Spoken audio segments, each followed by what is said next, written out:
everybody. Welcome to this week's episode of Best and Worst. This is the show where we like to take a topic or a talent and decide what we think are the best and worst. And we have kind of a unique one today. It's going to be really fun. I'm film critic Rachel Wagner, and Ryan is here.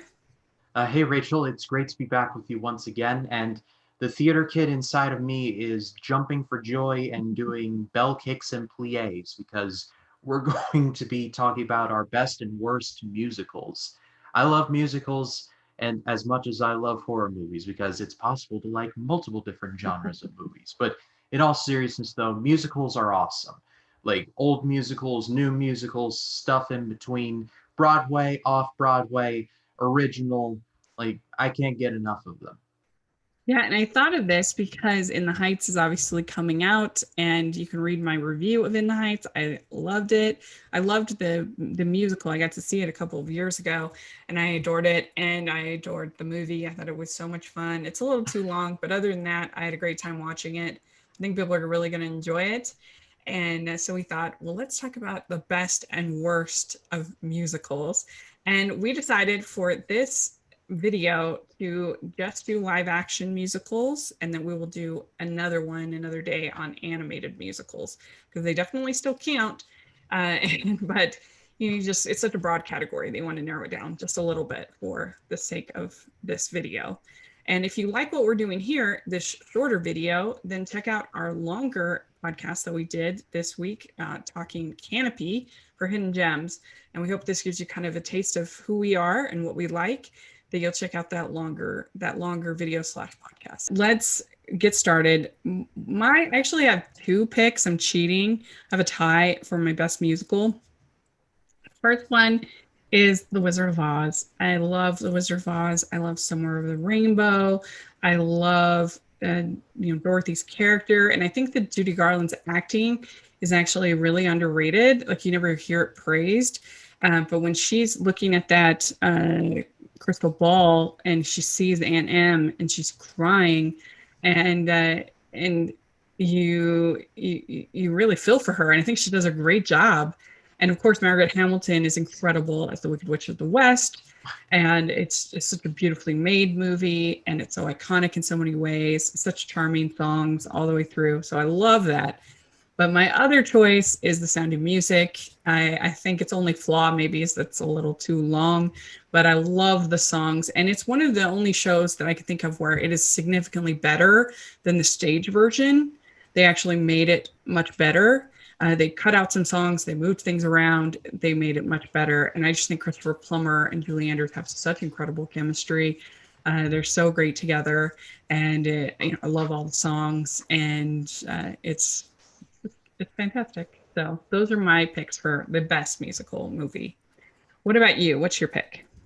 Well, my favorite, I guess if I wanted to cheat a little too and have two, it would be West Side Story, the other classic epic musical from Robert Wise. That's one B, but my one A is absolutely Fiddler on the Roof from 1971, directed by Norman Jewison. This musical is 3 hours long, so for some this may not be an easy watch, but if you give it a chance, then it's one of the most like fantastic and epic stories a musical could ever ask for. The basic premise is that this movie takes place in early 1900s Russia in a Jewish village called Anatevka, and it is like the poorest of the poor. And one of the poor is a milkman named Tevye, played in this movie by Topol, who was just a fantastic actor. He is just trying to make a living for he and his wife and his 5 daughters. And according to Jewish tradition, he is supposed to marry his oldest daughter off, and he is supposed to approve everything. But he is not going gently into the good night, let's just say. And as things are changing around him, he's just trying to adjust, and it doesn't work for him. But he tries to do it in the best way possible. I'm honestly, that synopsis is not doing it justice. This is not just my favorite musical, but it's one of my favorite movies of all time. The songs are excellent. The acting in the movie is excellent as well. mean, it can go from really silly to really sinister, and it all handles itself very well. And so I can't talk about this movie enough. It's awesome. Yeah, I think that this is such a great musical for people that don't typically like musicals, because of all sort of the talk singing, and it all feels, for the most part, it feels like times when we might actually sort of sing. Like a lot of it is just sort of little ditties that he does. And if I were a rich man, I would do it, I would do it. Like, and I think about like my grandfather, who I love so much, and he always had kind of a little song, and then he was sort of humming along, and I feel like that's the flavor of kind of Tevye, and a lot of the songs kind of go with celebrations, sunset, or different things that have music as part of them. So it just feels more natural than if people who were like really bothered by the idea of people just randomly singing. And it's just, I think anybody can relate if you've been in a family and you've either kind of maybe rebelled a little bit, or you've had people rebel, and just that feeling and what that's like. And then at the end, when everything happens in Antarctica, it's just so devastating. So Yeah, it's a great choice. it really is, and and the dialogue, even for a musical, is excellent. One of my favorite movie lines in history, where the rabbi gets asked, "Do we have a blessing for the czar?" And he's like, "Oh yes, may God bless and keep the czar far away from us." Yeah, Very yeah, applicable line today. But yeah.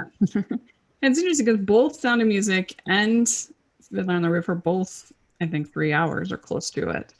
But at least for me, I don't really feel the length that much on either. I enjoy them both. So they both have intermissions, if that makes anyone yeah, feel better. that's true. So, what is your worst musical? So my worst, and this isn't like the worst movie I've ever seen, but it's just like the most confusing that I've seen in a while. It at least most confusing ever. It's called Xanadu. This was the brainchild um, of a lot of people, and it featured the music of the Electric Light Orchestra, and they're one of my favorite bands. So on paper, I should like this, but it was just one of the biggest head scratchers I'd seen in a while. Olivia Newton-John almost saves it because she's a great singer, but the movie kind of leans on the whole jazz will save everything or music will save the day, and it's just like that's not how any of this works. And so I don't know. There's just a part of this that just I don't know. It just feels strangely like, please, what are we all doing here? Yeah. Come at least for the ELO music, which is legitimately awesome, and Olivia Newton-John is singing her heart out. God bless her. But the rest of the movie is just. Yeah, I actually haven't seen this, believe it or not. It's one of the rare blind spots that I have for musicals, but I have to check it out. My worst is from 2014. It's the remake of Annie, or the adaptation of Annie. I Oy. love Annie. I have a definite soft spot in my heart for it. I think it's underrated as a musical because it's one of those things that, like, it's for kids, so it's not taken seriously, but I love the songs. I think they're so good. And that's the biggest problem I have with this movie is what they did to the songs. They made these like hip hop versions of the songs, and I wouldn't necessarily have a problem with that if it was well done, but I don't think it is. And they just make these songs that are so fun, so forgettable. Like, I didn't even realize that she had sung Tomorrow, uh, because it was so forgettable. And I was like, they skipped that. And then my friend was like, no, they did it. You just didn't even realize it. And I don't know. I just hated Cameron Diaz in this role so much. She is terrible as Miss Hannigan. She should never be in a musical ever again. And I don't know. I just really hated this movie. It made me really mad. I like some of the actors in this, but they should have never been cast, like ever. They shouldn't have even been brought near this project. I Yeah. mean, if you want a good Annie movie, just stick to the early '80s version with Eileen Quinn and Albert Finney and Tim Curry as a guy named Rooster, which is just as awesome as you Yeah. think it is. Or even the Or Carol Burnett one. yeah, that one. Hmm. And or the '90s made for TV one from Disney, that's really good too. So choose any one of those, but do not watch this. Like, No, it was there's a very part of me bad. that wants to like Cameron Diaz, but she gets put in movies where I'm just like, oh, jeez. Like, what were you thinking? Yeah. She's so bad in this. I hated it. So there we go. That is our best and worst of musicals. This should have a lot of discussion. Put in the comments what are your picks. There'll probably be a lot of cats picks, and that's fine. Let us know what you think. What is your best and worst? And Ryan, how can people find you? Well, you can find me. You can find me raging against the machine, against the popularity machine known as Cats 2019. It on Facebook, Twitter, Instagram, and Letterboxd at RyanCam20. Then there's of course my YouTube channel, which is just called Ryan Cam.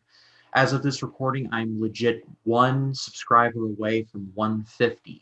So if you can help get me there, I plan on doing a special Q&A, kind of like an Ask Me Anything kind of thing.